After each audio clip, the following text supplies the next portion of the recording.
Nosotros lo que pensamos es que es muy peligroso romantizar condiciones sexuales no reproductivas. Entonces lo que se dice de nosotros es que poco menos que vamos a ir a la gente llamando puerta a puerta a ver si tú eres tal o eres cual y le vamos a pegar en la nuca si es homosexual. Pues obviamente no es así. No es así, queridos progres. No es así. Sí que es verdad que a mí no me gusta ver a dos personas del mismo sexo cogidos de la mano por la calle.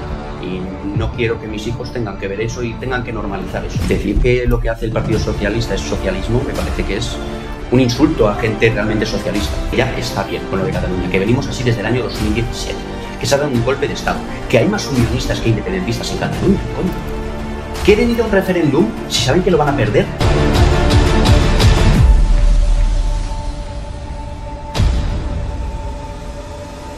Pablo Lucini.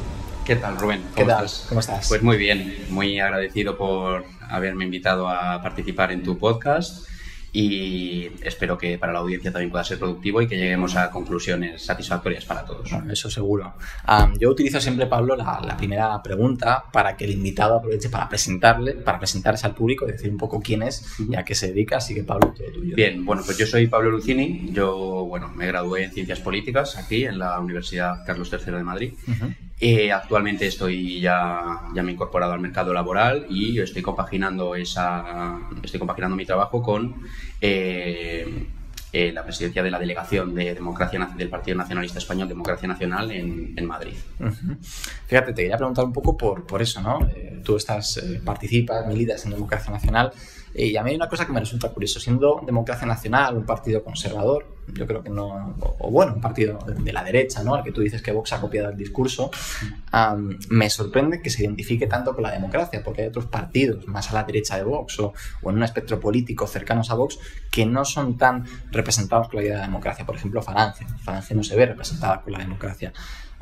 Y esto es curioso porque lo hablé en un podcast con Fernando Paz cuando estuve en mi programa y él me decía que, claro, que el problema de la democracia es que hoy en día la democracia puede serlo todo y puede ser nada al mismo tiempo, ¿no? ¿Cuál es el modelo de democracia que defendéis vosotros? Bueno, el concepto que defiende Democracia Nacional, realmente el nombre de la ideología concretamente es la nacionaldemocracia. La nacionaldemocracia tiene muchas similitudes con el nacionalismo alemán del siglo XX, ¿vale? Y nosotros nos definimos como un partido nacionalista, ¿vale? No nos hacemos llamar demócratas, porque si te haces llamar demócrata a día de hoy parece que estás presumiendo de ser muy demócrata, como hace constantemente el PSOE o el PP, y pensar que hay que preservar el régimen del 78 cuando nosotros desde Democracia Nacional sabemos y llevamos desde 1995 señalando el régimen del 78 como la raíz de todos los problemas que tenemos actualmente en España. Entonces, en cuanto al concepto de democracia, el concepto de democracia que entiende Democracia Nacional es el concepto de la democracia ateniense. La democracia ateniense en el que, en cuanto a un nivel administrativo y tal, se regía todo por el código aristotélico ius sanguinis, es decir, la nacionalidad la da la sangre, no como el ius solis que tenemos actualmente. Actualmente un hombre viene de Marruecos y se llama Mohamed y con unos trámites administrativos puede conseguir la nacionalidad y como si es así con una varita mágica se convierte en español de pura cepa. Nosotros decimos que no, que porque lo ponga en un papelito no se convierte en español. La nacionalidad la da la sangre, no la da un papel. Luego, tenían derecho a votar los que tenían esa nacionalidad de sangre, ¿vale? Y aquellos que tenían una participación activa en la vida pública y que realmente se comprometían con eso. Antiguamente, en la democracia ateniense, cuando un político salía a proponer alguna medida, se le ponía una soga al cuello y si se determinaba que esa norma contravenía los intereses de la ciudadanía o del pueblo y que era en beneficio de sus intereses personales, se le colgaba del cuello. Eso en la democracia ateniense se hacía. No estamos promoviendo que haya que colgar a todo el mundo que presenta una iniciativa popular, pero ese es el concepto que nosotros entendemos por democracia, algo que se ha desvirtuado muchísimo del concepto que arraiga en Europa después de la Segunda Guerra Mundial, que son las democracias liberales, de las cuales nosotros nos oponemos rotundamente. Claro, fíjate, me viene muy bien que hables de este tema de la inmigración, ¿no? Y de la nacionalidad, no da un papel, lo da la sangre. Porque yo, bueno, estoy seguro de que todo lo que hablaremos hará parte que comparta contigo, pero aquí lo cierto es que no estoy tan de acuerdo, ¿no? Sobre todo porque, claro, el argumento de utilizar la sangre para decir qué es lo que da la nacionalidad es exactamente el mismo argumento que sostiene la gente que defiende una monarquía parlamentaria, ¿no? La monarquía es hereditaria y, por tanto, la sangre es lo que hace que tú puedas pertenecer a la Casa Real y que tú puedas ser rey. Y, sin embargo, yo creo que tú estás un poco en contra de la idea de la monarquía. Entonces, Sí. ¿por qué defiendes que la sangre es la que da la nacionalidad, pero no la que da un régimen monárquico? Porque no tiene nada que ver tu pertenencia a un pueblo con una posición de poder que vas a recibir de forma arbitraria. Tú realmente la nacionalidad no estás recibiendo no estás en una posición de poder por recibir una nacionalidad u otra. En cambio, al recibir un título nobiliario, un título monárquico, sí, estás en una posición de poder de forma arbitraria frente a otro. De forma arbitraria. Claro, que te va a dar unos beneficios sobre otros y te va a dar una posición de poder frente a otros. Tú, el hecho de tener una nacionalidad distinta a otra persona no te da una posición de poder frente a otro. Tú estás en el mismo estatus. Pero no necesariamente, o sea, en el mismo estatus en un mundo en el que todos los países tuvieran unas condiciones prácticamente iguales, pero evidentemente Europa no se asemeja nada a los países que existen en África, por ejemplo. Entonces sí que hay una relación de superioridad democrática, occidental, de Estado de Derecho, como se quiera llamar, los países de Europa con respecto a los países de África. Hombre, pero eso es algo que, bueno, al fin y al cabo Europa es madre de la cultura y de la civilización. La filosofía es una disciplina pura y exclusivamente europea, mientras que África no ha progresado en cuanto a civilización a la misma velocidad que el continente europeo. Claro. Porque hay una diversidad racial, hay una diversidad de circunstancias, ¿no? Eso es algo que yo creo que es muy bonito también, el que exista esa diversidad racial y esa preservación de las identidades raciales. Es algo que ahora con el globalismo no se hace. Ahora con el globalismo es políticas de fronteras abiertas, le está produciendo todo un caos étnico que lo que produce a largo plazo es la destrucción de las identidades raciales de todos los pueblos. Ya sea pueblos asiáticos, pueblos africanos, pueblos blancos. También me hace mucha gracia, no sé cómo lo verás tú, que cuando un tío te dice yo soy negro, estoy orgulloso de ser negro, todo el mundo lo aplaude como diciendo, ole tú, bravo, negro y orgulloso. A mí eso me parece estupendo. Pero ¿por qué si digo yo lo mismo de mi raza se me considera un racista? Es cierto, estoy de acuerdo. Sí, es cierto. ¿Por qué? Es que parece que es sinónimo de que por el hecho de tú estar orgulloso de tu raza estás despreciando al resto de razas que tienes a tu alrededor, cuando no es así. Ya te digo, de cara a la sociedad, tú dices que eres negro y estás orgulloso de ello, todo el mundo te aplaude. Si lo digo yo, soy un racista. Sí, eso es cierto. Por eso yo tengo la clara convicción de que a día de hoy el término antirracista es un equivalente a antiblanco. Sí, bueno, el predominio de la Casa Blanca, ¿no?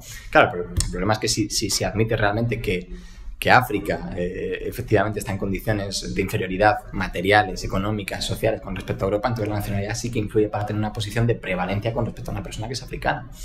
Sí, efectivamente, pero entonces lo que tendremos que hacer nosotros es reforzar los lazos diplomáticos que podemos tener con esos países africanos para, entre todos, tratar de equiparar un poco la situación de civilización que tiene Europa frente a el retroceso en ese sentido que puedan tener los países africanos, sin necesidad de tener que mezclar ambas poblaciones. Entonces, por ejemplo, para ti, por un poco poner el foco sobre algo concreto, Bertrand Ndongo no sería español.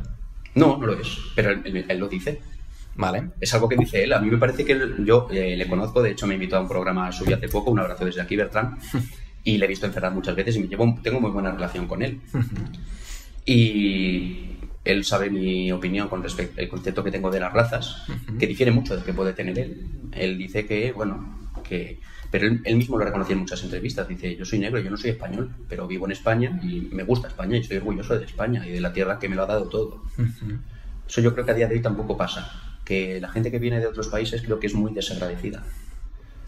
Sí, en algunos casos sí, claro. Hay un concepto, ahora que hablabas de aquello de mantener las razas, ¿no? Que yo te he escuchado hablar, ¿no? Tú, en alguna entrevista, creo que quizás fue en esa de Bertrand que comentabas, te posicionabas en contra de las relaciones interraciales porque dices que es una manera de perder las características que atribuye cada raza. La diferenciación racial. Eso es, la diferenciación racial en pro de un mestizaje, ¿no? Una raza mestiza que realmente no tiene ninguna característica propia. ¿Por qué crees que es importante preservar los valores y la cultura que otorga la raza? Esto es algo evidenciable científicamente, lo que te voy a decir. ¿Tú sabes lo que es el plan Kalergi? No. Pues yo te lo voy a explicar. El plan Kalergi era un plan que tuvo un ultraortodoxo judío que se apellidaba Kalergi, ¿vale? Que decía, lo único que necesitas para tener una civilización débil, manipulable, manejable, moldeable e incapaz de defenderse a sí misma es tener una población únicamente mestiza. Si tú suprimes las fronteras, promueves ese globalismo y promueves todo un caos étnico para que a largo plazo se mezclen todas las razas con todas y haya una única raza mestiza en el mundo, vas a tener una población con un coeficiente intelectual inferior al que tendría una persona únicamente blanca o únicamente negra. Es decir, una persona que tiene un padre blanco y una madre negra, ¿vale?, que va a ser mestizo, va a tener una capacidad intelectual y unas capacidades cognitivas inferiores a una persona africana que va a ser de padre negro y de madre negra. Y lo mismo en Europa. Lo mismo con alguien que tiene un padre negro y una madre blanca que va a tener unas condiciones cognitivas y unas habilidades intelectuales un poco inferiores a las que puede tener una persona con dos padres blancos. Entonces, si tú promueves eso, al final estás consiguiendo tener esa población a nivel mundial únicamente mestiza, sin una diferenciación racial, sin ningún tipo de arraigo o pertenencia a un pueblo, que va a ser incapaz de defenderse a sí misma el día de mañana y que va a ser perfectamente moldeable. Esto no es algo que yo esté entrando a valorar de si es cierto o no, es una teoría que ideó este hombre, Kalergi, y que mucha gente en el entorno del nacionalismo defiende y está señalando desde hace mucho tiempo, y que cree que realmente las políticas de fronteras abiertas se están cumpliendo paso a paso con esa teoría de este hombre. Me alegra que lo cites porque lo cierto es que no lo conocía y me parece un punto interesante para no entro a valorar si es cierto o no porque es delito de odio, pero que la gente que lo sepa. Pero aún así, incluso en el caso en el que esa teoría, como tú dices, una teoría se cumpliera y realmente se convirtiera en una ley, es decir, que fuera cierto lo que se prueba en esa teoría, claro, el argumento que sostienes tú y que sostiene este plan Kalergi que decías es que entonces, claro, las razas no se pueden mezclar para no influir en una raza que sea más débil, ¿no? Para no crear una raza que sea más débil. Pero yo creo que la debilidad, como concepto de la debilidad, no es ni condición necesaria ni suficiente relacionado con la raza. Uno puede ser débil perteneciendo a cualquier tipo de raza. Efectivamente. Por tanto, igual que antes, yo creo que tú decías aquello de, no, el problema que tenemos que hacer con la nacionalidad no es permitir que las fronteras se abran para que la gente se integre, sino exterminar el problema de raíz que sucede en África. Yo aquí creo que el problema no es tanto el mestizaje para que llegara a la debilidad, sino acatar la debilidad. Entonces, yo creo que aquí quizá lo que deberíamos plantear son métodos para dejar que la sociedad realmente sea moldeable y sea débil, pero no a través del mestizaje. Efectivamente, yo estoy en contra de ese mestizaje a nivel global, ya no por un tema de lo de la debilidad, ¿vale? Esto es una teoría que uno puede considerar que sea más cierta o menos, pero ya a un nivel de, pues eso, de arraigo con tu propia tierra, con tu pertenencia a una comunidad. A ti al final lo que te destaca, lo que te diferencia de una persona, si a ti te ponen frente a Bertrán y le preguntamos a una persona a la que pasa por la calle, ¿qué diferencia ves entre estas dos personas? Lo primero que va a decir es que uno es negro y otro es blanco. Hay una diferenciación, ¿verdad? Pertenecéis a culturas distintas, que podéis conocer, tú puedes conocer la suya, él puede conocer la tuya y puedes enriquecerte en ese sentido. Si tú mezclas a toda la población y hay una única raza a nivel mundial, no hay culturas, no hay diferenciaciones raciales, no hay diferenciaciones culturales, no estás preservando esa diversidad racial que hay.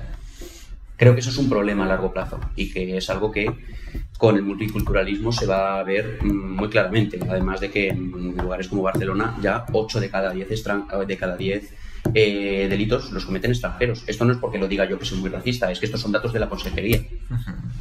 Entonces, ¿esto qué quiere decir? Si es que encima sí, conforme entra más gente, los índices de criminalidad aumentan exponencialmente, no creo que sea una casualidad, ¿no?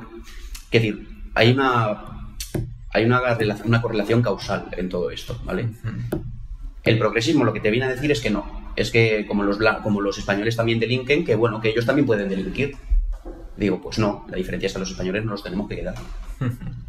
Nosotros decimos que un inmigrante comete un delito y no entra en una cárcel española, porque encima comete un delito y a base de, con todos los impuestos que pagamos nosotros, le vamos a poner techo y comida. No, cumple pena de prisión en su país de origen.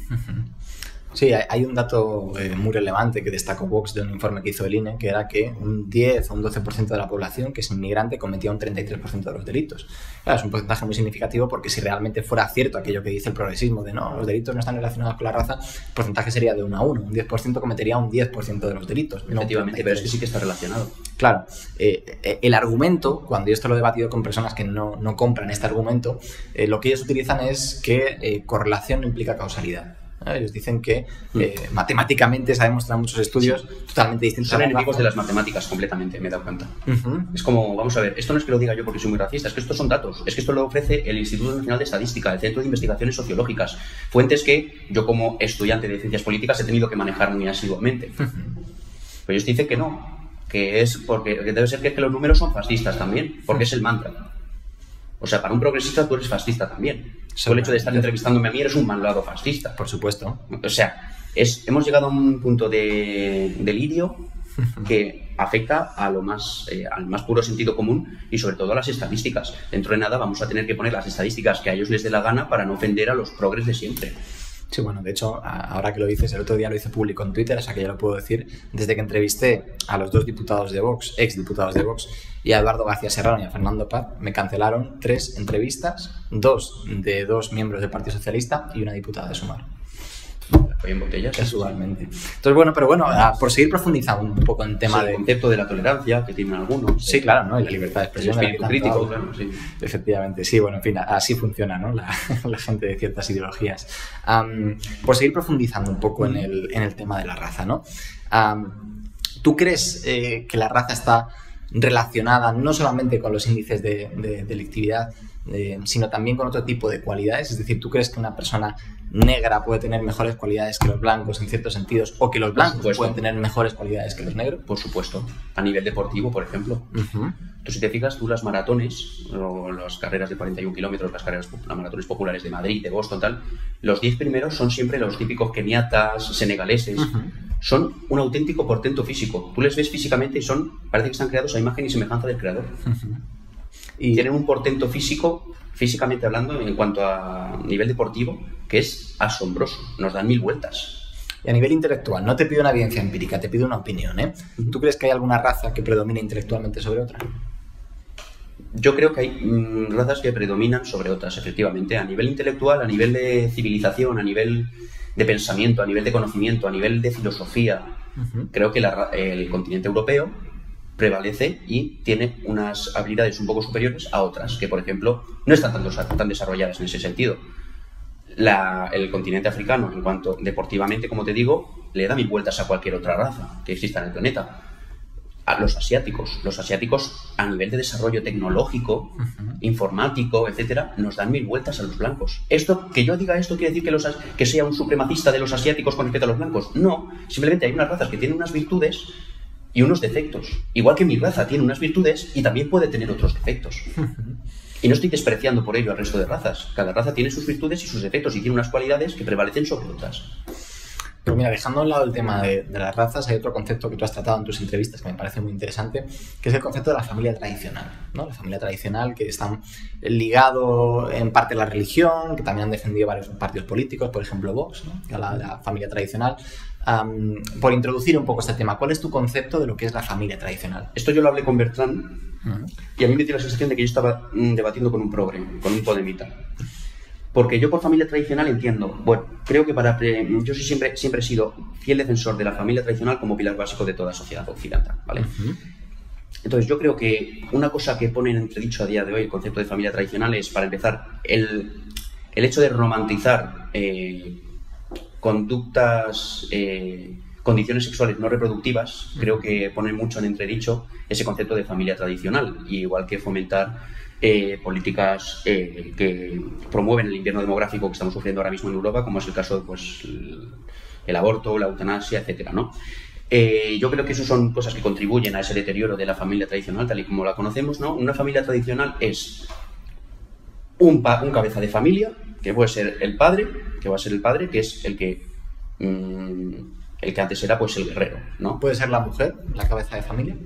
Habrá de todo en esta vida. Yo prefiero que sea el padre por una sencilla razón, no por una cuestión de machismo, sino porque si vas a tener hijos, las madres van a tener un instinto maternal y un vínculo con los hijos mucho mayor que el que va a tener un padre. Yo creo que es así en casi todos los casos. A no ser que hayas tenido tú situaciones personales que espero que no. No. ¿Tú a quién quieres más, a tu madre o a tu padre? Quieres a los dos, claro. Les quieres mucho, por supuesto. Pero siempre se quiere un poco más a la madre. Bueno, no sabría decir, o sea, quiero decir, no sabría por lo general es así. Por lo general siempre se quiere un poco más a la madre, porque es la que te ha tenido en su vientre, es la que te ha parido. Tienes un vínculo con ella que con el padre no lo tienes en tanta medida. Entonces, ese es uno de los motivos por los que yo, como concepto de familia tradicional, entiendo que el padre es el guerrero, el que se iba a la guerra, mientras que la madre, que hacía, era la que se dedicaba a la enfermería, a curar a los heridos, ¿no? Lo que pasaba en las guerras antiguamente. A día de hoy, pues es el que va a trabajar, el que trae dinero a casa, el que mantiene económicamente a toda la familia. La madre, que es la que ha parido a esos hijos y la que mayor vínculo va a tener con ellos, o sea, la que se dedica al cuidado de esos hijos, al criado de lo que va a ser la próxima generación, que yo creo que eso es lo más empoderador que puede haber a día de hoy. En un contexto en el que las tasas de natalidad disminuyen cada vez más, creo que es lo más antisistema que hay a día de hoy. Sí, el problema que veo ahí es que hay un concepto que no comparto. Yo creo que esa visión de la familia tradicional parte de la base de establecer la necesidad de que uno de los dos de la familia, ¿no? de los padres de la familia, tiene que ir a trabajar para tener el dinero y otro se queda cuidando de los niños. Pero yo creo que hoy en día la sociedad... Es inviable por una situación económica, eso para empezar. Claro, evidentemente la sociedad ha derivado a un punto en el que primero no es sostenible y segundo, incluso siendo sostenible, no es necesario. O sea, la gran mayoría de familias trabajan tanto el padre como la madre. En mi familia trabajaban el padre y la madre y a mí me han criado los dos. No sabría decirte, sí, puede que la madre haya tenido más vínculos afectivos o haya estado más tiempo cuidando de mí, pero realmente yo me he criado por parte de influencia de los dos. Entonces, ¿no crees tú que la sociedad ha evolucionado a un punto en el que ya no es necesario que uno de los dos padres tenga que salir a trabajar y la otra se quede en la casa a cuidar a los niños? Yo creo que sí, porque entonces si trabajan el padre y la madre, que a día de hoy es necesario por supervivencia, sí. ¿Qué pasa? Que entonces tus hijos van a estar al cuidado de terceros. No necesariamente. Entonces, ¿quién les cuida si están trabajando? Pues mira, si tienes depende del horario que tengas, eso para empezar, pero hoy en día existen actividades extraescolares en las que uno se puede alargar en el colegio hasta la hora en la que sale a trabajar el padre o la madre y luego llegas a casa. Yo, por ejemplo, me crié así. Pero ves, yo solo considero, es como vamos a apuntar a nuestros hijos a todas las actividades posibles para que nosotros podamos trabajar y al mismo tiempo cuidar a nuestros hijos. Yo creo que es como una forma de colgarles el muerto al colegio o a los de las actividades extraescolares porque tú quieres trabajar al mismo tiempo que quieres cuidar a tus hijos. Yo creo que a lo mejor se trata de distribuir un poco mejor esas tareas, ¿no? Que me dices que es al revés, que la madre tiene un sueldo superior al padre y que sea el padre el que se quede al cuidado de los hijos. Oye, hay familias y familias, yo ahí no entro. Sí, no, si yo no voy por ahí, voy más por la necesidad, por la falta de necesidad que creo que existe en que tenga que ser uno de los dos padres el que se quede cuidando del hijo y otro el que tenga que salir a trabajar. Y yo te lo digo, por ejemplo, yo, en mi caso, ¿no? Yo me he quedado haciendo extraescolares hasta a lo mejor, pero yo que sé, si el colegio terminaba... Yo también. Claro, si el colegio terminaba a las 4:30, pues a lo mejor extraescolares hasta las 5, hasta las 6, ¿no? Que era justo la hora en la que mi madre salía a trabajar y luego ya estaba en casa. Entonces, yo creo que hoy en día, y esto va un poco en consonancia con lo que te decía anteriormente, la sociedad, por suerte, ha evolucionado en una serie de prestaciones y de servicios que impiden la necesidad de que haya esa disparidad entre cuidar de los hijos y salir a trabajar. Yo creo que ya no es necesario. Yo creo que sí. Yo creo que el cuidado de los hijos, más que... Yo creo que tiene que estar en... Yo creo que la madre va a tener ese mayor vínculo con los hijos y creo que va a ser más positivo para los hijos. Ya te digo, no es porque yo odie que la mujer se incorpore al mercado laboral. No, nadie ha dicho eso. No, bueno, es que lo dicen. Bueno, claro, sí. Nadie me refiero yo. Yo no he dicho eso. Lo dicen. Ni mucho menos, porque yo no estoy impidiendo a una mujer que vaya a trabajar, claro, que cada uno haga lo que le salga de ahí. Pero creo que ese vínculo madre-hijo que se tenía antes, creo que ahora mismo ya se está perdiendo, porque también tenemos un feminismo que te ha hecho creer que es mucho más empoderador salir a trabajar y que te cosan impuestos antes que criar a lo que va a ser la próxima generación. De hecho, el feminismo nace por eso. Los Rockefeller, los Rothschild necesitaban sacar más dinero. ¿Cómo hacemos? Si solamente trabajan los hombres, solamente podemos gravar impuestos a los hombres. Vamos a imprimir mucha propaganda feminista. Vamos a sacar a todas las mujeres en masa de sus casas y las vamos a meter a trabajar, haciéndolas creer que hay un patriarcado opresor que las quiere esclavizar a todas. ¿Qué pasa? Promovieron eso, dijeron, venga, propaganda feminista. Todas las mujeres a salir a trabajar. Salen las mujeres a trabajar en masa, entonces estás grabando impuestos tanto a los hombres como a las mujeres. Si les grabas los dos impuestos, los de arriba sacan más dinero que si grabasen impuestos solamente al hombre, si solamente él trabaja. Así es como nace el feminismo. El feminismo es capitalismo puro y duro, ¿eh? Sí, sin duda, sí. o sea, entonces, yo que soy profundamente anticomunista y profundamente anticapitalista, creo que son corrientes posmodernas que hay que rechazar a capa y espada, porque creo que que además que no representa para nada a las mujeres. Tenemos un Ministerio de Igualdad que han disminuido los casos de agresiones a mujeres, no.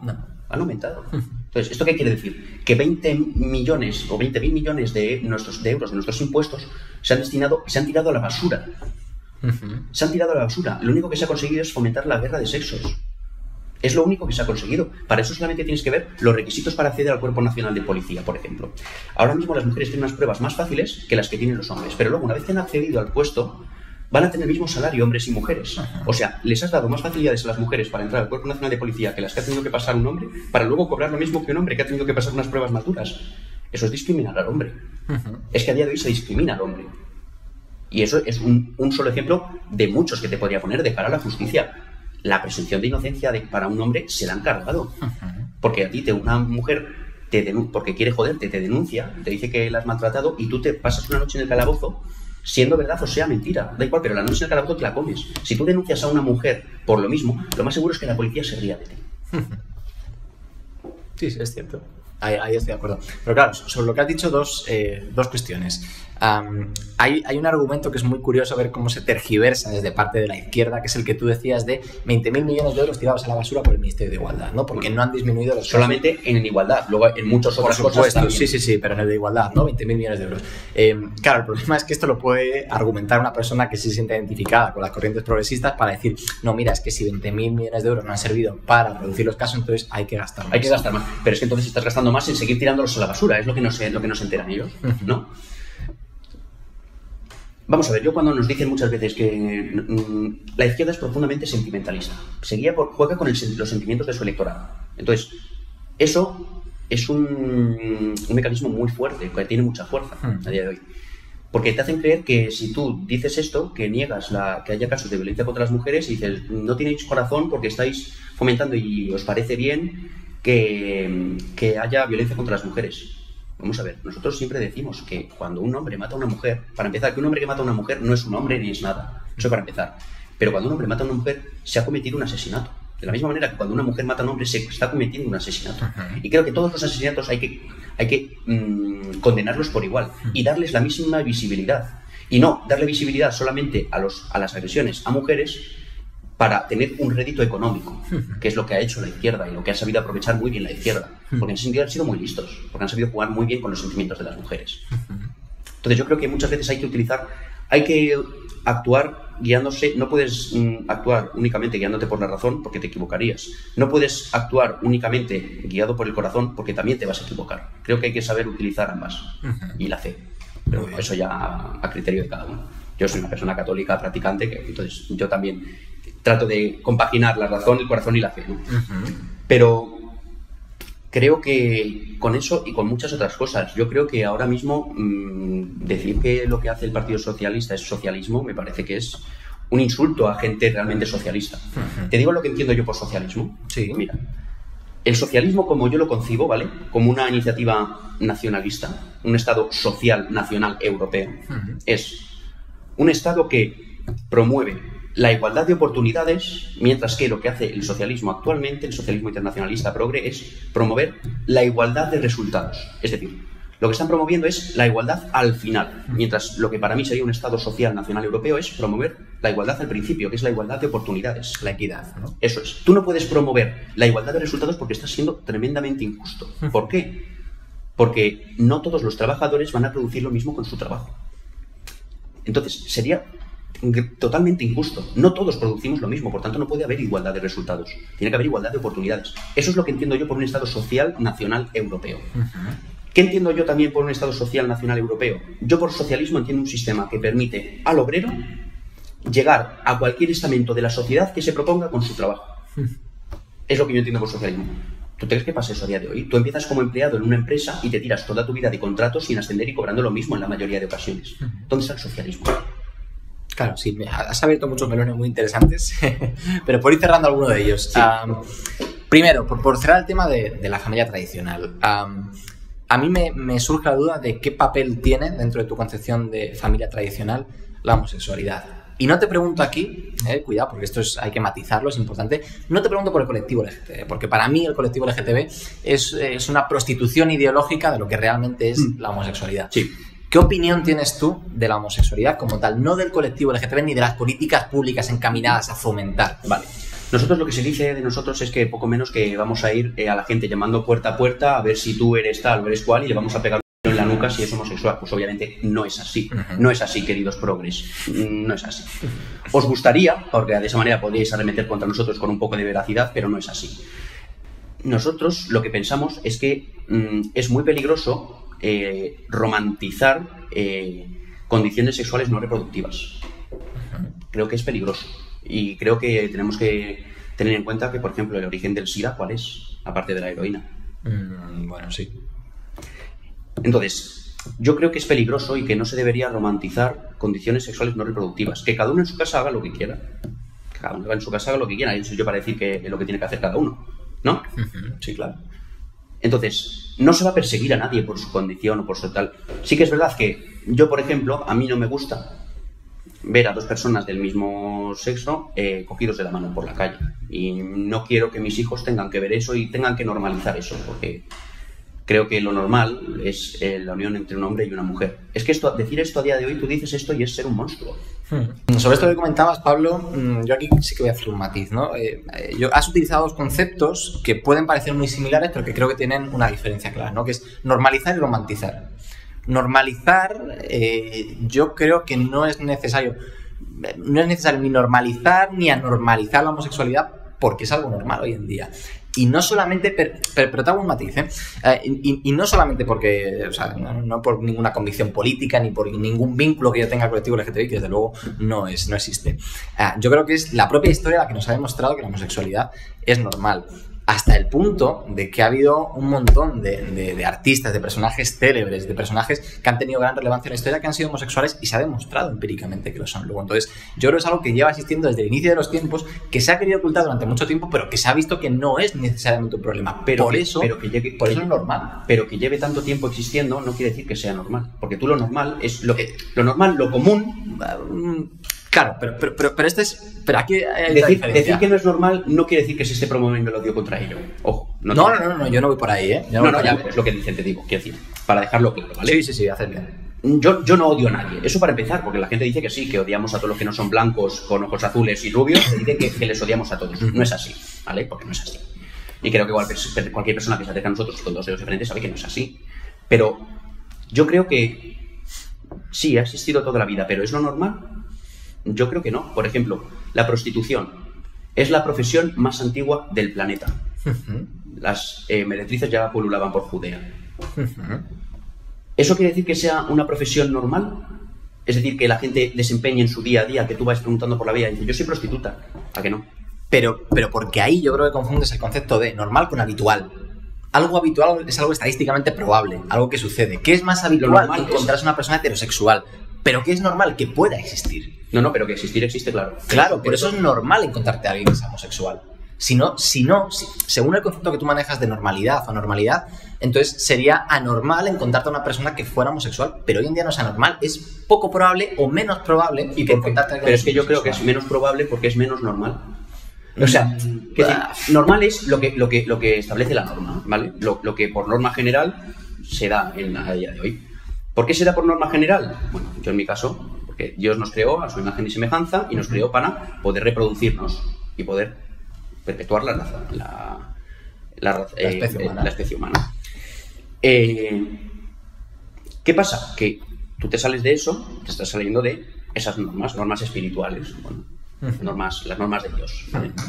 Se sale de la norma de Dios. Desde un punto de vista de un católico, yo creo que va por ahí más, ¿no?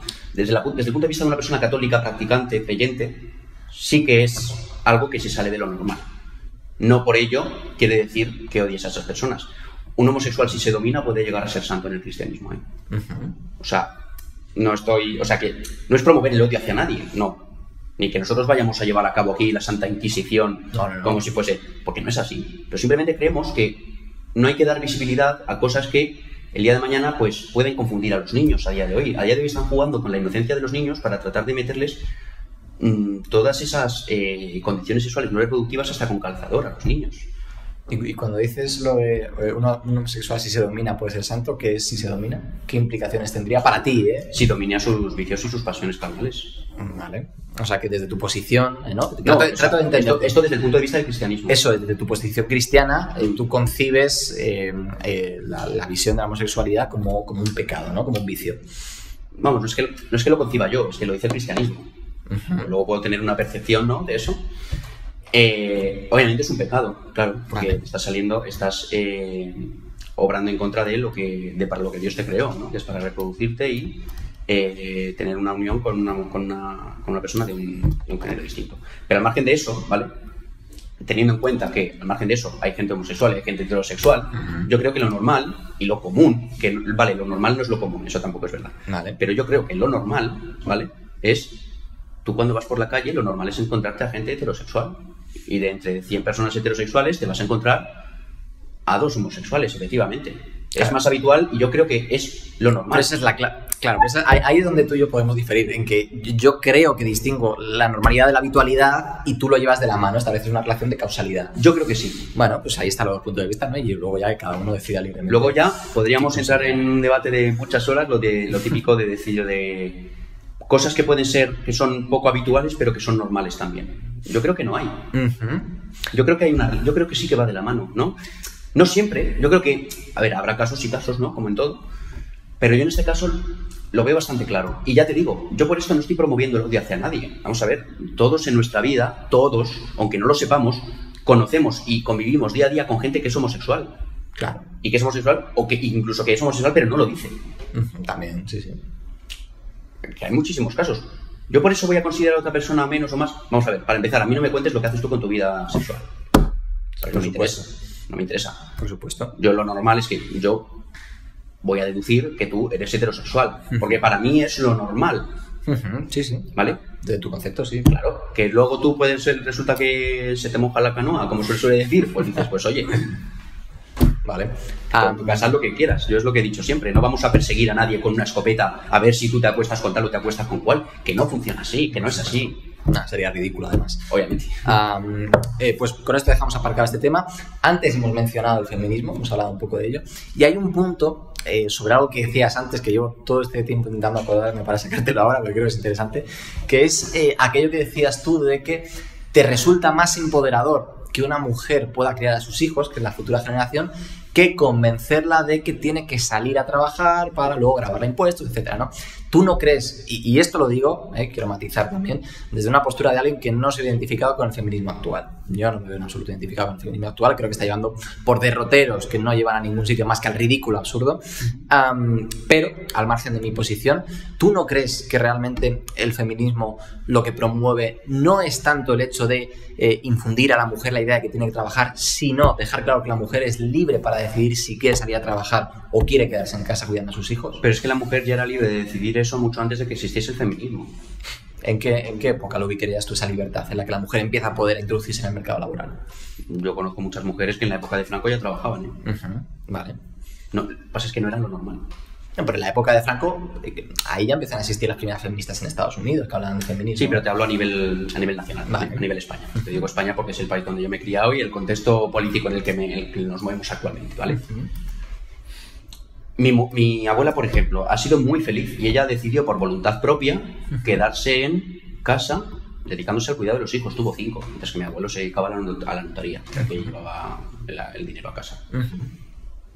Y mi abuela era tremendamente feliz y veía luego a sus hijos sacándose sus títulos y tal, y se sentía tremendamente orgullosa y decía, se le me saltan las lágrimas, es que lo mejor que podía hacer ha sido quedarme en mi casa para cuidar de mis hijos. Mi otra abuela también. Es que las mujeres de antes son muy diferentes a las mujeres de ahora, porque esa propaganda te la han ido metiendo hasta con calzador de forma muy lenta y muy progresiva, pero te la han ido metiendo poco a poco. Antes de que apareciese el feminismo ya te vertía esa propaganda el PP, y decir, porque el PP y el PSOE son un partido único, quiero decir, no difieren en absolutamente nada. El bipartidismo es la mayor ruina que tiene España. Es así. Entonces, yo creo que nos ha metido hasta con calzador y yo creo que hemos pasado de que antes la norma era que la mujer se quedase en casa a que ahora la norma sea que la mujer tiene que trabajar. Yo, por ejemplo, he acordado con mi pareja, ¿vale?, que cuando nos independicemos, si yo tengo la solvencia económica suficiente, yo seré el que traiga el dinero a casa y ella se quedará cuidando de nuestros hijos, queremos tener muchos. Mira, perdona, ahora que estábamos hablando, algo que es normal, algo que no es normal, pero es habitual. No es normal, por el ejemplo que ponías anteriormente, ¿no? No es normal hoy en día encontrarte a una mujer que se dedique exclusivamente al cuidado de sus hijos, por lo que hablábamos, porque las condiciones económicas lo exigen, pero es habitual, es algo que puede pasar. Yo creo, ¿ves? Yo ahí creo que a día de hoy no es normal ni habitual, porque ahora se sale de la norma, porque ahora la norma es que las mujeres no se dediquen al cuidado de los hijos, estén totalmente desarraigadas de ese vínculo con los hijos. Yo creo que lo han cambiado todo, lo han tergiversado todo, o sea, creo que está todo al revés. Está todo al revés, o sea, el mundo tal y como lo conocíamos lo han cambiado de tal manera, pero lo han hecho de forma tan progresiva y tan lenta que lo hemos llegado a acatar como algo normal, cuando no nos damos cuenta de que el mundo está patas arriba. Tenemos un globalismo que está digitalizándolo absolutamente todo, está promoviendo que no haya relaciones sociales entre los individuos. Es que esto pasa. Con la inteligencia artificial esto va a ir a más. Te tienen embobado con estupideces. Están sacando siempre programas como La Isla de las Tentaciones. Estupideces así. Tú pregúntale dónde se ha visto. Tú pregúntale a tus abuelos, dile a tus abuelos en qué consiste ese programa y te dirán, de verdad, hemos llegado a esto. No lo dirán, pero es que va todo a peor. ¿Dónde está el progreso? Sale a la calle. Yo no veo el progreso en ningún lado. ¿Tú censurarías La Isla de las Tentaciones? Hombre, pero por supuesto, que vamos a pagar nosotros de nuestros impuestos, televisión pública, programas que se emiten de esa estupidez para degenerar más aún a la juventud. Fuera. ¿Y si se hicieran por vía privada? ¿También lo permitirías o ahí ya te...? Yo creo que lo prohibiría, pero por una cuestión de moral. Vale. Yo creo que es inmoral y que creo que contribuye a la degeneración más absoluta de la juventud. ¿Y no crees, Pablo, que ese es el mismo argumento que utiliza la cultura woke para silenciar a aquellos que se salen de las ideas que ellos tienen?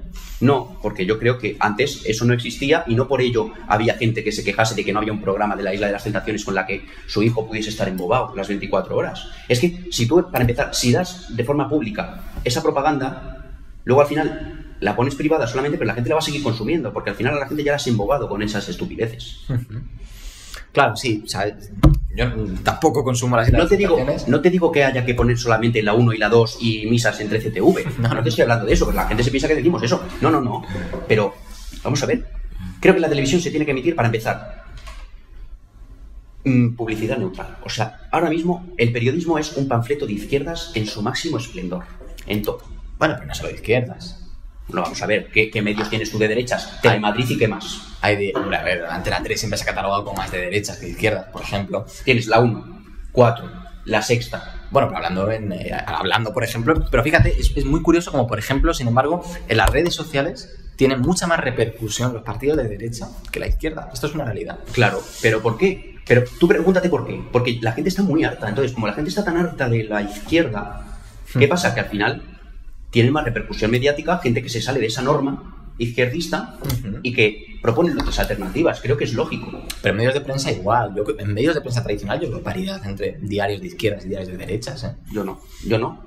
Vamos a ver, las veces que a mí me han sacado en prensa han sido medios de izquierdas para ponerme a caer de un burro. Claro, también habría que considerar que es para ti un medio de izquierdas. Vamos a ver, diario. Diario Público, dices. Sí, sin duda. Diario Público. Vamos a ver, yo las noticias que veo como las emiten en la 1, digo, ¿pero por qué mienten, tío? ¿Pero por qué dicen estas cosas? Es que se inventan unas cosas, tío. A nosotros nos dijeron que de nosotros han dicho auténticas burradas en televisión. Que han dicho que somos un partido neonazi, que nuestros activismos consisten en pegar homosexuales, prostitutas e inmigrantes por la calle. ¿Eso lo han llegado a decir? Sí. Eso lo puedes denunciar, ¿eh? Antonio Maestre, Miquel Ramos han dicho auténticas barbaridades sobre nosotros. ¿Y habéis pensado en iniciar un procedimiento judicial? No, me voy a meter yo en camisas de 11 varas por 5 tontos. Bueno. No, paso. No voy a perder mi tiempo de mi vida en eso, no. La gente que nos conoce sabe lo que hay. Entonces, ¿pero qué pasa? Que la gente se deja engañar por esos panfleteros de izquierdas que tienen mucha repercusión en redes. A mí me acusaron una vez de promover unas manifestaciones que hubo contra el COVID, contra la dictadura sanitaria, en la que acabaron con disturbios, y el Miquel Ramos dijo con 2 cojones que había sido yo el que había convocado esas protestas, cuando yo lo que había hecho había sido dar difusión a unos carteles que ya se habían difundido y creado con anterioridad a mí. Pues con 2 cojones me pusieron a mí en la 1 decir que estaba Democracia Nacional como organizadora, que si tal. Me llamaba a mí una vecina de mi abuela diciéndole a mi abuela, están diciendo unas cosas de tu nieto, hoy lo que están diciendo, bueno, le están poniendo, claro, mi abuela diciendo, ¿qué ha hecho este niño ahora? Claro. Y yo no había hecho nada. Pero, ¿qué pasa? Que lo que te vierten en los medios de comunicación oficiales es lo que ese panfletero de izquierdas se ha inventado en redes sociales.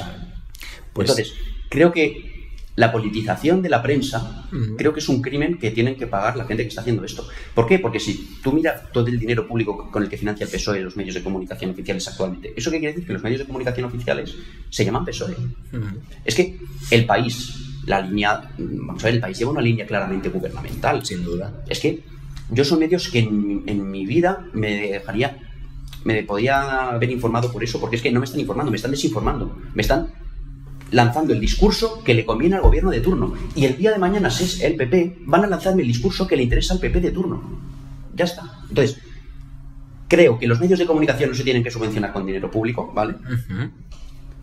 Lo mismo con los partidos políticos. Los partidos políticos se tienen que financiar y los sindicatos se tienen que financiar con las cuotas que pagan de los afiliados. Así todos los partidos. Igualdad de oportunidades. ¿Recuerdas, no? Sí. Todos los partidos parten de la misma base. ¿Qué pasa? Que hay partidos que reciben financiación externa, patatín, patatán, entonces por eso van a tener una cabina en los medios que nosotros no tenemos y que cuando nos sacan es únicamente y exclusivamente para ponernos a caer de un burro, porque lo manda el gobierno de turno. Entonces, ¿nos están dando las mismas oportunidades a nosotros como alternativa política que a ellos? ¿A que no? No, sin duda, eso está claro, ¿no? Entonces, pero a mí, te estoy hablando de mí o te estoy hablando del puto Pacma, es que me da igual. Sí, claro. O sea, aquí hablamos de un problema mayor que es la parasitación y la colonización de los medios de comunicación, ¿no? Pero que sepas que eso que decías tú de Miguel Ramos no es solamente un crimen, sino que además es un delito, y es un delito de calumnias. Si tú consigues demostrar que efectivamente eso que dijo era mentira, mira, es un delito si tuviese que hacer una recopilación de todas las calumnias que se han vertido hacia mí y hacia mi organización política, nos hacíamos millonarios mañana. No, pues, ahí tienes un sitio por donde empezar. Nos hacíamos millonarios. No me interesa hacer eso. No me gustaría hacerme millonario a costa de otras cosas. Yo si me hago millonario quiero que sea a costa de mi trabajo. Y no porque recibo una paguita del Estado, que es lo habitual. Muy bien, pues vamos a hablar, Pablo, ahora ya hemos hablado de temas muy variados, la verdad, muy interesantes. Vamos a hablar un poco más de política en profundidad. Sí. Ayer publicaste en tu cuenta de TikTok, bueno, ayer, claro, depende cuando veáis este vídeo, pero ayer, de días naturales de hoy, publicaste en tu cuenta de TikTok el vídeo donde hablabas de aquella normativa europea en la cual se prohibía llevar a cabo las amnistías por malversación de bienes, ¿no? Por malversación de fondos públicos, sí. Eso es. Pero no entra en vigor, o sea, no entra, ahí dentro no entra la ley de amnistía. Seguramente sea posteriormente y a nivel europeo, no creo que sea a nivel nacional de cada país. Vale. Sí que es verdad que yo lo leí y dije, porque lo que leí es, el Parlamento Europeo aprueba una enmienda, ¿vale?, para prohibir los indultos y las amnistías por delitos de malversación en los países miembros de la Unión Europea. Se aprobó con 43 votos a favor de prohibirlo, ¿vale? 17 en contra, ya te puedes imaginar de quién eran esos 17 votos en contra. Y 6 abstenciones. No hace falta, es lo que decía en el vídeo, que no hace falta ser un lince para imaginarse de quién son esos 17 votos en contra de prohibir los indultos y las amnistías. Pero me hace mucha gracia porque ¿cuál va a ser la estrategia ahora entonces? Decir también que los del Parlamento Europeo son todos unos fachas por prohibir las amnistías. Te dirán que el Parlamento Europeo es fascista, a lo mejor. No descartes. A lo mejor lo dicen, porque como es el mantra que utilizan todos absolutamente y que están a favor todo el mundo de esclavizar al pueblo catalán, pues quién sabe. Por eso te iba a preguntar, ¿cuál es para ti la solución para acabar con el conflicto que existe entre Cataluña y el resto de España? A nivel territorial, vale.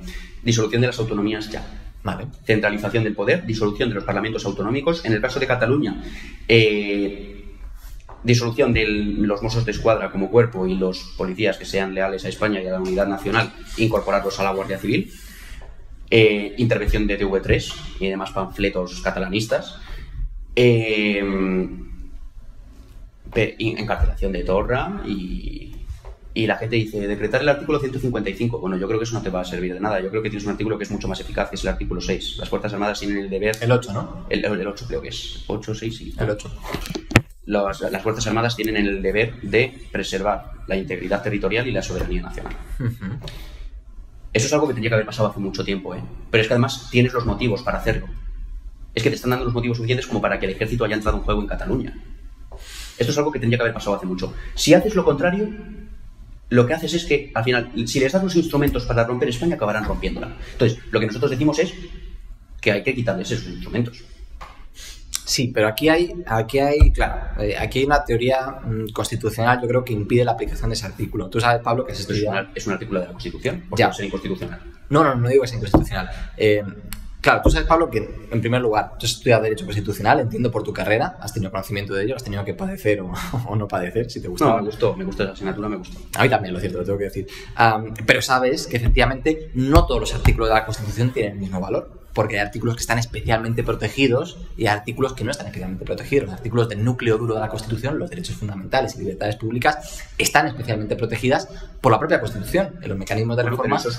Pero esos mismos derechos y libertades se les estaba privando de ellos a los catalanes unionistas cuando el golpe de Estado del 2017. Sí, pero a donde quiero ir es el artículo al que tú haces mención, el artículo 8 de la Constitución, es un título preliminar, forma parte del título preliminar. Y en el título preliminar se encuentran aquellos artículos que muestran un poco los principios rectores de la Constitución, los valores fundamentales del Estado, ¿no? El artículo 1 te dice que España es una monarquía parlamentaria, un Estado socialdemócrata, etc. Claro, entonces, el problema que yo veo es que los artículos del título preliminar no tienen la misma vertiente aplicativa que tienen el resto de artículos de la Constitución. Y para mí... Entonces, ¿para qué está? Porque son principios... Para hacer bulto. Sí, la respuesta canónica sería que son principios que te rigen la actuación del Estado y que te dan un poco la carta de presentación de lo que es la Constitución. Es que entonces, si no la realidad es que no sirven. Vale, pero si no te sirven, entonces, ¿para qué tienes esa Constitución? Si a la hora de erradicar ese problema de raíz que tienes con el independentismo no te permiten aplicar los instrumentos para poder solucionar ese problema, que realmente es que ni lo solucionaría, porque los independentistas no desaparecen. No, claro, eso los independentistas no desaparecen. Pero si tú les das margen de maniobra a nivel institucional, les permites pactar con X partidos tal, al final lo van a hacer. Porque hemos visto que es que por 7 votos esta gente les da el oro y el moro. Bueno, el moro ya lo tienen desde hace mucho en Cataluña. Pero es que es así. ¿Es así o no? Entonces, vamos a ver. Primero, que si no lo dice la Constitución, somos unos fascistas. Si aplicamos lo que dice la Constitución, somos unos fascistas también. Entonces, sabemos que el mantra va a ser el mismo siempre. Entonces, ya que nos van a llamar fascistas, por lo menos que lo hagan que tengan motivos para decirlo. Pero es que yo creo que ya está bien con lo de Cataluña, que venimos así desde el año 2017, que se ha dado un golpe de Estado, que hay más unionistas que independentistas en Cataluña, coño. Que es que están prevaleciendo los intereses de una minoría sobre una mayoría en Cataluña y en el resto de España. ¿Quieren ir a un referéndum si saben que lo van a perder? ¿Por qué te crees que quieren un referéndum solamente en Cataluña y no en el resto de España? Porque si lo hacen en el resto de España no les vota nadie. Claro. Sí, eso desde luego. Entonces, claro, pero entonces, vamos a ver, es un problema que hay que atajar ya. Y yo creo que por una cuestión ya no política, al margen de constitución y demás, porque vamos a ver, España es una nación desde mucho antes de que fuese una constitución. Y yo con la constitución me la paso por el forro, porque soy anticonstitucionalista. Yo no me identifico con el régimen del 78 y el régimen constitucional que tenemos ahora, porque es la raíz de nuestros problemas. Es que el principio de las autonomías que establece la Constitución es el paso previo a esos indultos y esas amnistías que se están convocando ahora para que Pedro Sánchez pueda pactar con ellos y pueda seguir en la Moncloa. Es que es la raíz del problema. Entonces, si tú tienes una Constitución que te permite dividir España en 17 reinos de taifas, el resto que nos venga ya, que no nos extrañe, porque tenemos lo que nos merecemos. Entonces, ¿cuál es la alternativa? ¿Decretar el artículo 155? Como decía Mariano Rajoy, ¿qué va a hacer el artículo 155? ¿Qué va a hacer? Suspender la autonomía de Cataluña. Pero es que tienes que suspenderlas todas, porque es que después de Cataluña va el País Vasco, y después te viene Galicia, y así por comunidades autónomas. Que el día de mañana le da la pataleta a Andalucía y se puede convertir Andalucía en un país independiente. Pero estamos tontos. Y mucho cuidado, porque si el día de mañana son un país reconocido y te ven como un enemigo, ojo, cuidado, porque te pueden atacar. Militarmente, quieres decir. Y en todos los aspectos, claro. ¿Y tú crees que eso podría pasar? Si por ellos fuera, claro, pero si nos odian. Pero si ellos odian el resto de España, ¿por qué te crees que se quieren independizar? Claro. Entonces, hay que quitarles los instrumentos y hay que hacer desaparecer al independentismo de una vez por todas de nuestras vidas. Que es que nos afecta a todos, que es que no es algo que afecte a los unionistas que hay en Cataluña, es que a un andaluz se va a tener que levantar mañana para ir a trabajar para pagar la deuda que han perdonado en Cataluña. Sí, eso es cierto. Están prevaleciendo ahora mismo, ¿qué es el problema del independentismo? Que los intereses de una minoría están gobernando a una mayoría. Eso es el concepto de democracia que tienen algunos. Pero ¿cuándo se ha visto que lo que dicen 4 independentistas, de lo que digan 4 independentistas va a depender lo que pasa en el resto del país? Y a seguir cediendo competencias a los independentistas. Pero bueno, que esta es otra, porque a nosotros nos llaman fascistas por decir que hay que expulsar a los inmigrantes reincidentes, pero ahora le dan las competencias de inmigración a Junts para que Junts expulse a los inmigrantes reincidentes y los mismos que nos llamaban fascistas no dicen nada ahora. Sí. Eso puede ser tan... Es que eso es la hipocresía en su máximo esplendor. Sí, no, ahí lo has definido muy bien. Yo por matizar lo que decía, y cerramos el tema, por matizar lo que decía el artículo 8, el problema que yo veo, y te lo digo porque esto también se lo escuché a García Serrano cuando estuvo en mi podcast, él también hizo mención a ese artículo 8 de la Constitución. El problema es que no es una vertiente aplicativa porque no están desarrollados ni los presupuestos habilitantes que permitirían activar ese artículo, ni las condiciones, ni las sanciones que se podrían imponer. Y la evidencia de que es un principio y no un artículo con vertiente aplicativa está en la propia redacción del artículo. Tienen el deber y la obligación de proteger, pero no te dicen ni cuándo ni cómo, y no está desarrollado en ninguna ley orgánica ni en ningún otro artículo de la Constitución. Por tanto, no sabríamos sabemos cómo tendríamos que aplicar ese artículo en caso de que llegara el momento de hacerlo. Vamos a ver, pues tienes una amenaza de tu integridad territorial. ¿Pero quién lo decreta? ¿Qué organismo, qué institución? ¿El Consejo de Estado, la Administración General del Estado, el Gobierno, el Parlamento? ¿Por mayoría simple, por mayoría cualificada, un referéndum? No tenemos los procedimientos para establecerlo. Pero para eso tendría que estar el Poder Legislativo. ¿Para qué está el Poder Legislativo? Claro, para desarrollar una ley. Una ley orgánica que desarrollara ese artículo, pero como no claro, existe, no se puede aplicar. Pero no, ese es el problema. Pero ¿y cómo la vas a votar? Porque si tienes todos los partidos autonómicos independentistas, dependiendo de ellos las votaciones del Parlamento, claro. Es que el problema radica mucho más allá. El problema de todo esto es que es el principio de las autonomías. O sea, lo que hay que hacer ya es centralizar el poder, ¿vale? Y quitarle los instrumentos a esta gentuza, porque es que son gentuza, porque es que son los intereses de una minoría gobernando a una mayoría. Entonces, y nos afecta a todos. Tus padres y los míos se están levantando para ir a trabajar para pagar la deuda a Cataluña. Es que es muy triste. Y no nos sirve de nada que hayan votado no la ley de amnistía, porque dentro de 2 meses nos vienen con una nueva votación, con la ley. Y te hago una pregunta. Yo también comparto contigo esa visión. Creo que las autonomías son un cáncer para la prosperidad de España. Pero me surge dudas de qué modelo alternativo podemos plantear. Tú dices centralizar la administración del Estado, pero con una sola administración general del Estado se podrían gestionar todos los municipios, los 8.000 municipios, todas las provincias que existen en España. ¿Tú crees que eso sería posible? Sí, claro. ¿Y cómo se haría? Pues se reparten competencias entre distintas vertientes que hay dentro de la administración general del Estado, ¿no? Ahora ya pues como una administración territorial, por así, dentro de la misma administración general del Estado, una administración por territorios, una administración por delegaciones territoriales, que rigiese los principios de esas distintas delegaciones territoriales, sin necesidad de que haya un parlamento autonómico en cada comunidad autónoma al que haya que regar con dinero público para que puedan aflorar independentismos y toda la gente. Y centralizar el poder creo que es vital para absolutamente todo. Vamos a ver, ¿cuánto dinero es que se destinan? 17 millones de euros en el último Consejo de Ministros a las comunidades autónomas. 17 millones de euros a las comunidades autónomas. Nosotros decimos, comunidades autónomas, fuera. Si quitas las comunidades autónomas, el Senado no te hace falta para nada, fuera. Partidos autonómicos con representación legislativa a nivel estatal, fuera. Ministerio de Igualdad, fuera. Transición ecológica, a tomar por saco. Seguridad social y migraciones, fuera. Hacienda, fuera, y lo incorporamos al Ministerio de Economía, y que las competencias en Hacienda pasen a ostentarlas el Ministro de Economía. Es que tienes muchas formas de reducir el gasto público y llevar a cabo una auténtica redistribución de la riqueza, que es lo que tanto dicen que promueven. Yo no sé, aquí el que más sigue ganando es Pedro Sánchez, porque es que Pedro Sánchez gana 90.000 euros anuales.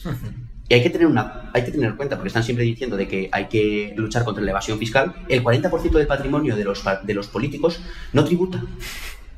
No tributan. Entonces, te vienen a dar la gaita y te vienen a vender la moto diciendo que hay que luchar contra la evasión fiscal y subirle los impuestos a las grandes fortunas. Tenemos que subírtelo entonces a ti, que eres el que más te estás lucrando. 90.000 euros. Rufián, 110.000 eso es terrible, anuales, que luego dejan de ser políticos y están ganando un sueldo vitalicio hasta que se mueren por el simple hecho de haber ostentado una función política en su vida, en la vida pública. Pero ¿dónde se ha visto? ¿Para cuánto sirve eso para complementar pensiones? ¿Para cuántas viudas sirve? Sí, desde luego. El problema, quizá, ¿no?, que está en este sistema es que sí, con el sistema de la centralización de las administraciones para una administración general del Estado, consigue reducir el gasto de la administración provincial y la administración de las comunidades autónomas, pero tienes que aumentarlo porque tienen que existir más administraciones que estén subordinadas al Estado para dirigir cada uno de los municipios y cada una de las provincias. Luego, al final se compensa. Lo que quitas por un lado lo acabas ganando por otro. No hay tanto una reducción clara del gasto público. Sí la hay, porque realmente, vamos a ver, el Parlamento autonómico es lo que más destinas, ¿vale? Obviamente que tiene que haber ayuntamientos y tal. Ayuntamientos, pues sí, a nivel municipal, pues vale. Sí. Entonces, está viendo esa representación, ¿vale? Pues la está viendo. Sí. Y eso es como una forma de gestión, ¿no?, de la vida pública de esas delegaciones territoriales. Pero no tienes un Parlamento autonómico que tengas que estar pagando a diputados, que tengas que estar financiando con dinero público por parte de la administración del Estado todo eso. Porque vamos a ver, un ayuntamiento te cuesta mucho menos que un Parlamento autonómico. Sin duda. Entonces, sí se reduce realmente. Lo que te digo, ¿cuántos ministerios me quitaría? Vamos a ver, yo no soy un ultracapitalista como Milei, también te digo. O sea, yo no odio todo lo público, de la misma manera que no soy como la izquierda que odia todo lo privado. Yo creo que tiene que haber una combinación, ¿no?, de ambos sectores. Bien. Pero creo que eso pasa por una auténtica redistribución de la riqueza, una redistribución de la riqueza profunda. Fíjate, yo no lo veo mal lo de que se suban los impuestos a las grandes fortunas. El problema es cuando tú tienes un odio feroz a los empresarios y le echas la culpa de todo a los empresarios se van. Sí. Los empresarios se van. Claro. Creo que es lógico. Y se van a otros lugares donde hay una política fiscal menos agresiva. Es que es lógico. Entonces, si tú le buscas las cosquillas constantemente a los empresarios se van. ¿Quién genera esa riqueza en España y quién genera puestos de trabajo? Yolanda Díaz. Te los va a dar Yolanda Díaz. Es que, vamos que... Pero yo, de primeras... A mí no me parece que suene mal lo de subir los impuestos a las grandes fortunas. No, obviamente, de forma proporcional, un poco que uno pague en función de lo que ingresa. Lo que no puedes hacer es robar desde la administración pública a un autónomo 300 euros mensuales. Porque eso es robar desde la administración pública. Son muy listos porque saben que los autónomos dicen esto no se nos van a poner en huelga. Sabemos que si dejan de trabajar no comen. Entonces, en huelga no se van a poner. Podemos apretarles todo lo que queramos. Entonces, los que tenían que estar haciendo ahora para pagar esas pensiones no están haciendo. Entonces, se espera dentro de 10 años, se espera un déficit público de 60.000 millones de euros en la huchita de la Seguridad Social. Entonces, la gente no se da cuenta, pero de aquí a 10 años, te doy 10 años, la gente va a pasar mucha hambre en España. Pero mucha. Porque la gente la están acostumbrando a erradicar cualquier tipo de cultura del esfuerzo y a acostumbrar a la gente a pensar que es que vamos a poder vivir todos de una paguita del Estado. Vamos a ver, las paguitas se acaban. Se acaban. ¿Y qué vamos a hacer? ¿Seguir dependiendo de deuda externa? Es para lo único para lo que nos ha servido la Unión Europea. Para que haya un 160% del PIB constituido por deuda pública. Incluso más, porque no se cuentan los pasivos en circulación. Pues me viene esto que mencionabas. ¿Qué opinas de la Unión Europea? Es que ha sido hipotecar nuestro futuro al Fondo Monetario Internacional, al Banco Central Europeo y hacer que todas las decisiones gubernamentales de España tengan que pasar por la aceptación de Bruselas. Pedro Sánchez no puede hacer nada si no le dan la aceptación los burócratas de Bruselas. Entonces, tenemos gente que nos gobierna, gente que gobierna a los que a su vez nos gobiernan a nosotros. Entonces, realmente estamos siendo títeres de la Unión Europea. En muchos aspectos sí, pero eso ocurre en aquellas competencias que son compartidas o que son exclusivas de la Unión Europea, pero luego hay otro tipo de competencias que sí que pertenecen exclusivamente a los estados que forman parte. Pero la Unión Europea puede coger y decir que no. La Unión Europea puede iniciar recursos por incumplimiento, recursos de anulación, por incumplimiento solamente contra un Estado miembro cuando incumpla uno de los valores de la Unión Europea, pero entonces tienen que probar que la medida nacional ha incumplido la medida europea. Pero es que ya se pueden, ellos ya se las apañarán para decir que lo has incumplido. Ya se encargarán. O sea, vamos a ver, quiero decir, no tenemos ningún tipo de soberanía a nivel económico. Se ha aprobado una ley de restauración con la aprobación del PP y del PSOE en el Parlamento Europeo, que es la más absoluta ruina para el sector primario. Y parece que la gente no se da cuenta, pero es que sin el campo las ciudades no comen. Entonces, tú sigue apretando al sector primario como está haciendo la Unión Europea, porque eso lo está haciendo la Unión Europea. Tú sigue apretando al campo. El día que dejen de llegar carne a las ciudades, a ver qué comemos. Entonces, y la gente se piensa, a mí me hace mucha gracia, porque la gente se piensa que no, que nos va a salvar la Unión Europea. Tú no te preocupes que la Unión Europea nos salva. Nos va a seguir regando con dinero la Unión Europea para seguir hipotecando nuestra soberanía al Fondo Monetario Internacional, seguir haciendo que aumente nuestra deuda externa, seguir teniendo que vivir dependientes de entidades supranacionales de la Unión Europea, porque es lo que está pasando. Sí. Tenemos un gobierno que estaba aprobando desembolsos del Fondo Económico de Recuperación Europeo como si fuesen chuches con el COVID. Sí, yo la cesión de soberanía monetaria creo que es evidente, creo que no se puede negar. En el momento en el que tú cedes tu política monetaria al Banco Central Europeo, cedes a la posibilidad de decidir sobre qué cantidad de dinero hay en tu economía. Luego es una cesión de soberanía monetaria clara. Donde no estoy tan de acuerdo es en la cesión jurídica. ¿Hay cesión competencial a la Unión Europea? Evidentemente. Ahora bien, se puede decir, ¿no?, como esa afirmación que tú decías de hay unos que gobiernan, los que no gobiernan. Bueno, en parte sí, pero no es a la totalidad. No es una enmienda a la totalidad. Hay parte que todavía sigue existiendo exclusiva a los Estados miembros de la Unión Europea. Quizás habría que ampliar el número de competencias que son exclusivas de los Estados miembros para que tengan más soberanía. Yo creo que al final sigues dependiendo de deuda externa, sigues sin tener soberanía. Eso seguro, sí. Entonces, creo que no tenemos ningún margen de maniobra, absolutamente. O sea, yo creo que lo peor que le ha podido pasar a España ha sido ceder su soberanía a estas entidades. O sea, de verdad. O sea, yo lo pienso y digo, vamos a ver. La gente dice, no, pero entonces nos morimos de hambre sin la Unión Europea. Vamos a ver, entonces, antes de que existiese la Unión Europea, se morían de hambre todos los países, porque es que parece que la Unión Europea existe desde que los principios del hombre. Que antes no existía Unión Europea y los países vivían bien, ¿eh? Sí. Dependiendo del país, claro, sí, evidentemente, pero... Deuda pública el siglo pasado, un 9%. En España, dices. Un 9%. La deuda pública ahora... Pero dices deuda pública haciendo una media de todos los años del siglo anterior. Sí, una media. Vale, un 9%. Sí, ahora está en un 100 y pico por ciento, ¿no? Sí. Claro. Entonces, ¿dónde está el progreso? ¿Me lo queréis explicar? Porque están todo el día hablando de progreso. ¿Dónde está el progreso? Yo no lo veo, tío. Porque imagino que tú tampoco, pero es que no lo veo. No, en la cesión monetaria no. El resto de competencias, bueno, pues allá podemos estar en un debate jurídico. En cualquier caso, Pablo, para cerrar la entrevista, tengo una sección que posiblemente es de lo más difícil que te han propuesto hasta ahora. Te voy a decir un partido político de los que tienen representación parlamentaria y me tienes que decir algo que no te... el mayor perjuicio de ese partido, es decir, lo que menos te guste de ese partido y lo que más te guste. De ambos. Vale, Sí. vale. De cada partido, lo que más y lo que menos te guste. Creo que te va a costar más decir lo que más te guste de cada partido, porque críticas podrás hacer a cualquiera. Por tanto, empezamos. De Sumar, ¿qué es lo que más te gusta y lo que menos te gusta de Sumar? Vale. Yo creo que una de las mayores cualidades que tiene Yolanda Díaz como portavoz de Sumar es ese caliz asertivo que tiene, ¿no? Con respecto a... Dentro de que es lo mismo que Podemos, creo que tiene un caliz, pues eso, más asertivo, más... Empático, quizá, ¿no? Sí, es lo que da a entender. Lo que da a entender. Lo que da a entender, o Claro. lo que quiere parecer. Obviamente es. es que luego sea por dentro sea una burraca. Claro, porque que lo es. Pero el hecho de hacer creer a la gente que tienes ese caliz asertivo, esa templanza a la hora de decir cosas tan peligrosas como las que dice, creo que estás sabiendo vender muy bien la moto a la gente. Muy bien. ¿Y lo que menos te gusta de Sumar? El fanatismo climático... La defensa del feminismo, del colectivo LGTBI, ¿no? Todo, decir que tú le preguntaron a Yolanda Díaz que era una mujer y no sabía responder. Hasta eso hemos llegado. No es que se lo digas a una feminista de pelo azul que tienes en tu clase, no, es que se lo estás diciendo a una representante de la soberanía nacional. Sí. Es muy triste, tío, estarás. Partido Socialista, lo que más te gusta del Partido Socialista. Lo que más me gusta del Partido Socialista es que se inmune a las hemerotecas totalmente. Muy bien. Es inmune a las hemerotecas. O sea, tienes vídeos en los que te dice todo lo contrario a lo que te está diciendo ahora, pero el tío te sabe hacerte creer que es que los locos son los demás. Porque tú te escuchas una intervención de Pedro Sánchez y te hace creer que encima el loco eres tú. Es un maestro de la mentira. O sea, esto lo decía Pérez Reverte en una entrevista que le hicieron en El Hormiguero. Decía, como personaje para una novela, es fantástico. Es fantástico porque es maquiavélico, Es el killer, decía él, es el asesino por definición. Sí, pero es el típico que luego encima mata a tus padres y es el típico que te hace creer que a tus padres les has matado tú. O sea, es fantástico. ¿Y lo que menos te gusta del Partido Socialista? Madre mía. Una única cosa, yo sé, política económica o la cesión de competencias a Cataluña o...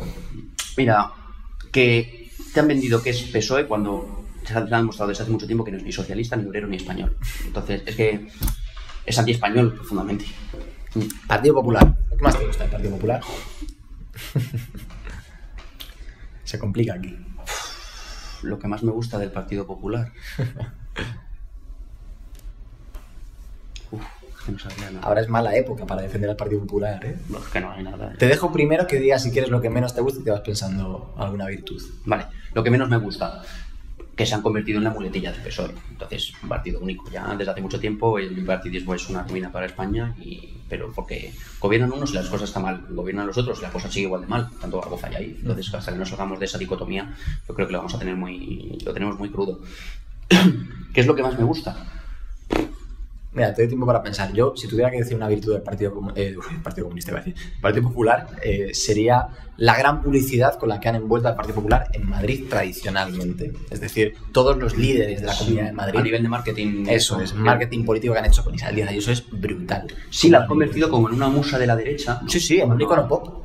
Es un icono pop, Isabel Díaz Ayuso. Hay gente que la adora a Isabel Díaz Ayuso. Sí, yo no entiendo por qué realmente. No, ni yo. O sea, Yo conozco un montón de gente, tío, que me dicen que les excita muchísimo la figura de Isabel Díaz Ayuso. bueno, eso ya cada uno con sus fetiches. Pero yo no sé qué No tiene, lo sé. tampoco me dicen, no sé, a mí cuando se pone a dar a la izquierda diestro y siniestro, ¡oh, madre mía! Me dice un amigo mío, yo digo, bueno, Pues mira, si quieres como virtud nos quedamos con la figura de Isabel Díaz Ayuso y el marketing político que la envuelve. Y ya por último, para cerrar, Vox, lo que más te gusta de Vox.